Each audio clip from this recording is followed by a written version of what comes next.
எலியா தீர்க்கதரிசி ஊழியக்காரனாக இருந்தான் எலிசா. எலியா உயிரோட ஆண்டவரால் எடுத்துக்கொள்ள போகிற நாள் வந்தது. தெளிவாக எல்லாரும் தெரிந்து விட்டது. இந்த நாளில் எலியா உயிரோட ஆண்டவரால் எடுத்துக்கொள்ளப்படுவான் என்று தெரிந்தது. எலிசாயும் தெரியும். 2 ராஜாக்கள் 2வது 1 வசனம் முதல். கர்த்தர் எலியாவை சுழல் காட்டிலே பரலோகத்துக்கு எடுத்துக்கொள்ள போகிற போது கர்த்தர் எலியாவை சுழல் காட்டிலே பரலோகத்துக்கு எடுத்துக்கொள்ள போகிற போது எலியா எலிசாவோட கூட கில்காலிலிருந்து புறப்பட்டு போனான். எலியா கூட எலிசா அப்படியே கூட புறப்பட்டு போனான். எலியா எலிசாவை நோக்கி, அப்பொழுது எலியா தீர்க்கதரிசி எலிசாவை நோக்கி, தம்முடைய வேலைக்காரன் ஊழியக்காரன் ஆகிய எலிசாவை நோக்கி, நீ இங்கே இரு, நீ இங்கே இரு, கர்த்தர் என்னை பெத்தேல் மட்டும் போக அனுப்புகிறார் என்றான். கர்த்தர் பெத்தேலுக்காக போக சொல்லாரு, நீ இங்கே இரு. அதற்கு எலிசா, அவருக்கு எலிசா, நான் உம்மை விட்டு விடுகிறதில்லை, நான் உம்மை விட்டு விடுகிறதில்லை என்று கர்த்தரின் ஜீவனையும் என்று கர்த்தரின் ஜீவனையும் உம்முடைய ஜீவனையும் கொண்டு சொல்கிறேன் என்றான். உம்முடைய ஜீவனையும் கொண்டு சொல்கிறேன் என்றான். அப்படியே இருவரும் பெத்தேலுக்கு போனார்கள். சும்மா ஒன்றும் மாச்சம் கிடைக்காது, சும்மா ஆச்சரியம் கிடைக்காது. உண்மை நான் விடுகிறதில்லை என்று, நான் உம்மை விடுகிறதில்லை என்று கர்த்தரின் ஜீவனையும் உம்முடைய ஜீவனையும் கர்த்தருடைய ஜீவனையும் உம்முடைய ஜீவனையும் கூட சொல்கிறேன் என்றான். அப்படியே இருவரும் பெத்தேலுக்கு போனார்கள். அப்படி இருவரும் பெத்தேலுக்கு போனார்கள். அப்பொழுது பெத்தேலில் இருந்த தீர்க்கதரிசிகளின் புத்திரர், அப்பொழுது பெத்தேல் இருந்ததான தீர்க்கதரிசிகளின் புத்திரர் எலிசாவினிடத்தில் வந்து, எலிசாவிடத்தில் வந்து, இன்றைக்கு கர்த்தர் உனக்கு தலைமையா இருக்கிற உன் எஜமானை, உன் எஜமான எலியாவை உன்னை விட்டு எடுத்துக்கொள்வார், உன்னை விட்டு எடுத்துக்கொள்வார் என்பது உனக்கு தெரியுமா என்றார்கள். என்பது உனக்கு தெரியுமாடே, நீ வேலைக்காரன் உனக்கு தெரியுமான்னு கேட்டார்கள். அதற்கு அவன், தெரியும், எனக்கு தெரியும், சும்மா இருங்கள் என்றான். சும்மா அவனால பார்க்க மாட்டான், இவன் பார்த்து சொல்லுவதில்லை. இவனுக்கு எலியாதான் பார்வை. அவனை சொல்லுவன காதலை கேட்டாலும் பார்வையும் அந்த நோக்கம் எல்லாம் எலியாதான் பார்வை. என்ன தெரியும், சும்மா இருங்கன்னு, அவ்வளவுதான். வாசியங்கள். அப்பொழுது பெத்தேலில் இருந்த தீர்க்கதரிசிகளின் புத்திரர் எலிசாவினிடத்தில் வந்து, இன்றைக்கு கர்த்தர் உனக்கு தலைமையா இருக்கிற உன் எஜமானை உன்னோட்டு எடுத்துக்கொள்வார் என்பது உனக்கு தெரியுமா என்றார்கள். அதற்கு அவன், எனக்கு தெரியும், எனக்கு தெரியும், சும்மா இருங்கள் என்றான். அங்க அவனுக்கு தெரியும், இது ரொம்ப இக்கட்டான கடைசி கட்டம், இது தவறுனா அவனுக்கு ஒன்றும் இல்லைன்னு அவனுக்கு தெரியும். அதுவரை செய்த ஊழியமும் அதுவரை செய்த பணிவிடையும் எல்லாத்திலையும் பிரயோஜனம் இல்லை. கடைசி வர, கடைசி நிமிஷம் வர, கடைசி செகண்ட் வர தன்னுடைய எஜமானை பின்பற்றினாதான் கிடைக்கும். கண்ணு தப்புனா கிடைக்காது. அதனால அவன் எங்க பார்த்து சொல்லல, சும்மா இருக்கான்னு. பின்பு எலியா அவனை நோக்கி, பின்பு எலியா எலிசாவை நோக்கி, நீ இங்கே இரு, நீ இங்கே இரு, கர்த்தர் என்னை எரிகோ மட்டும் போக அனுப்புகிறார் என்றான். இப்ப ஆண்டவர் எரியோக்கா போக அனுப்பார், என்ன நீ இங்கே இரு. அதற்கு அவன், எலிசா, நான் உம்மை விடுகிறதில்லை, நாம விடுகிறதில்லை என்று கர்த்தருடைய ஜீவனையும் என்று கர்த்தருடைய ஜீவனையும் உம்முடைய ஜீவனையும் கொண்டு சொல்கிறேன் என்றான். உம்முடைய ஜீவனையும் கூட சொல்கிறேன் என்றான். விடவே மாட்டேன் நான். அது கர்த்தருடைய ஜீவனையும் உம்முடைய ஜீவனையும் கூட சொல்லுகிறேன், நடக்கவே நடக்காது. எப்படி எவ்வளவு தூரம் வந்தாகிவிட்டது. நடந்து வருகிறார்கள், பேச்சு மூச்சு உண்டாதியம் இல்லை.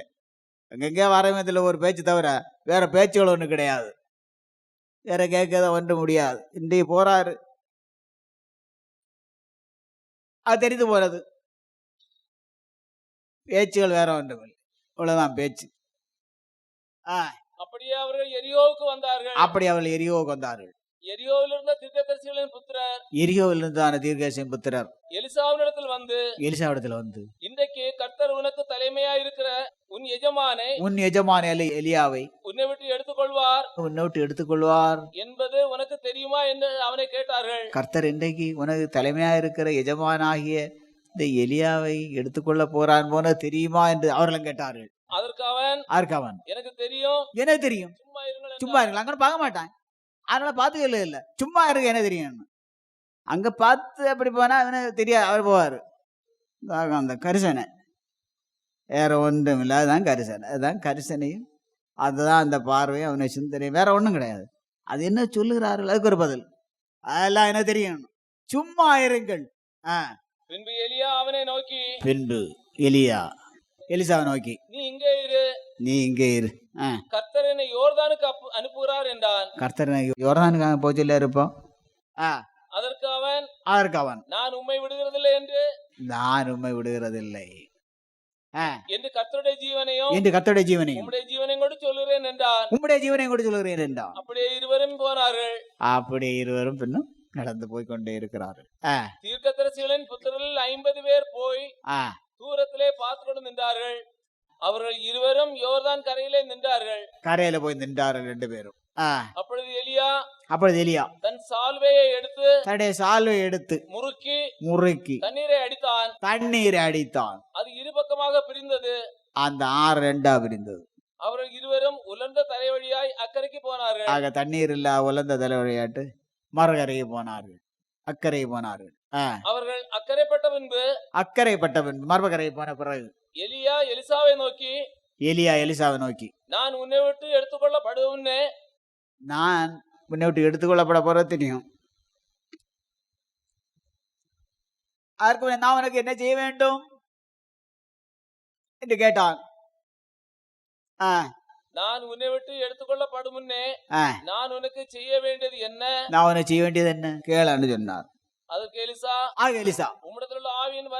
உம்மிடத்திலுள்ள ஆவியின் வரம் எனக்கு ரெட்டிப்பாய் கிடைக்கும்படி வேண்டுகிறேன் என்றான். 2 மடங்கு எனக்கு வேண்டும் என்று கேட்டான். அதுக்கு அவன் அவசியமா இருந்தது. அவன் செய்ய வேண்டிய ஊழியத்துக்கு அது தேவையா இருந்தது. அதனால கேட்டான். எலியா போன பிறகு எலியா விட்டு சென்ற ஊழியத்தை செய்ய வேண்டுமானால் அவனுக்கு அதை விட 2 மடங்கு ஆவியின் நிறைவு, ஆவியின் பலம் எல்லாம் வேண்டும். அதனால கேட்டான். அதற்கு அவன் அரிதான காரியத்தை கேட்டாய். அரிதான காரியம், இது சாதாரண காரியம் இல்ல, ரொம்ப அரிதான காரியம். உன்னை விட்டு நான் எடுத்துக்கொள்ளப்படுகையில் என்னை நீ கண்டால் உனக்கு கிடைக்கும், இல்லாவிட்டால் கிடையாது என்றார். இல்லாவிட்டால் கிடைக்காதுன்னு கண்ணு தப்பனா கிடைக்காது, இப்படி பார்த்தானா கிடைக்காது. அதனால ஆண்டவர் எடுப்பாரு. தேவாசீர்வாதத்தை பெற வேண்டும் ஒரே நோக்கத்தோடு பின்பற்றியே போய்கொண்டிருந்தான். பின்னால எங்கேயாவது ஏதாவது செய்து பார்த்தானா போனது. எந்த செகண்ட்ல எடுப்பாரு தெரியாது. அவர்கள் பேசிக்கொண்டு நடந்து போகையில் அப்படியே பேசி நடந்து போகையில் இதோ அக்கினி ரதமும் அக்கினி குதிரைகளும் அவர்கள் நடுவாக வந்து இருவரையும் பிரித்தது. 2 பேரையும் பிரித்தது. எலியா சுழல் காட்டிலே பரலோகத்துக்கு ஏறி போனான். அதை எலிசா கண்டான். கண்ணால கண்டான். கண்டு என் தகப்பனே இஸ்ரவேலுக்கு ரதமும் குதிரை வீரருமாய் இருந்தவரே என்று புலம்பினான். அவனை அப்புறம் காணாமல் அந்த கண்டதுதான். அவனை அப்புறம் காணாமல் தன் வஸ்திரத்தை பிடித்து 2 துண்டாக கிழித்தான். தான் கொடுத்திருந்த வஸ்திரத்தை 2 துண்டாக கிழித்தான். அவ்வளவு அவனுக்கு கஷ்டம் உண்டானது. கண்டான், அந்த கவலையினால கிழித்தான். அப்பொழுது ஒரு சால் வந்து விழுந்து அவனுக்கு ஆசுவாதமா இருந்தது. அதை எடுத்தான். பின்பு அவன் எலியாவின் மேலிருந்து கீழே விழுந்த சால்வையை எடுத்து திரும்பி போய் யோர்தானின் கரையிலே நின்று எலியாவின் மேலிருந்து கீழே விழுந்த சால்வையை பிடித்து அந்த சாலையை பிடித்து எலியாவின் தேவனாகிய கர்த்தர் எங்கே என்று சொல்லி தண்ணீரை அடித்தான். அந்த சாலையை முறுக்கி அடித்தான். தண்ணீரை அடித்த உடனே அது இருபக்கமாக பிரிந்ததினால் அந்த தண்ணீர் 2 பக்கமாக பிரிந்ததினால் எலிசா இக்கரைப்பட்டான். எலிசா நிரும்பினதான் அந்த ஆசீர்வாதம் அப்படியே அவனை கிடைத்தது. தேவாசீர்வாதம் கிடைக்க இவ்வளவு பிரயாசமான காரியம். ஒரு செகண்டாக அவன் கண் அங்கெங்கேயும் போனதான். எப்படி வர போறார் பார்த்துக்க. நம்முடைய ஆண்டவராகிய இயேசு தாம் வாக்கு பண்ணபடியே தம்முடைய பிள்ளைகளை, தம்முடைய பரிசுத்தவான்களை எடுத்துக்கொள்ளும்படியாக மகிமையாக வெளிப்பட போகிறோம். பிரசன்னமாக போகிறார். அவருடைய பரிசுத்தவான்கள் காணும்படியாக வருவார். எப்போ வருவாருன்னு தெரியாது. எந்த செகண்ட்ல வருவாரு தெரியாது. எந்த நாள், எந்த வருஷம், எந்த இமைப்பொழுது வருவாரு தெரியாது. வரையை பற்றி எத்தனை பேர் நினைத்திருக்கிறார்கள்? எத்தனை பேர் இந்த ஆனந்த பாக்கியமாகிய பரலோகராஜ்யத்தை பற்றி எண்ணி இருக்கிறார்கள்? அதெல்லாம் மறந்தாகி விட்டது. தப்ப முடியாது. ஜாக்கிரதையா இருந்தால் தான் கிடைக்கும், கிடைக்காது.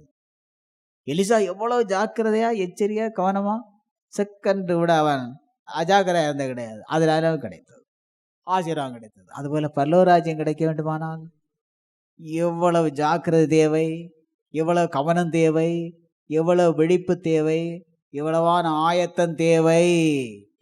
ஆகவே அவருடைய வருகை எதிர்பார்த்து எப்பொழுதும் ஆயத்தமான அனுபவத்தோடு காணப்பட வேண்டும். மிகுந்த ஜாக்கிரதையாக அவனுடைய ஜீவியத்தை எல்லாம் காத்து கொண்டு பரிசுத்தமாய் காணப்பட வேண்டும். பரிசுத்தம் இல்லாமல் அவரை தரிசிக்க இயலாது. கர்த்தருக்கேற்ற பரிசுத்தத்தோடு காணப்படுவதுதான் அவருடைய வருகையை காண்பார்கள்.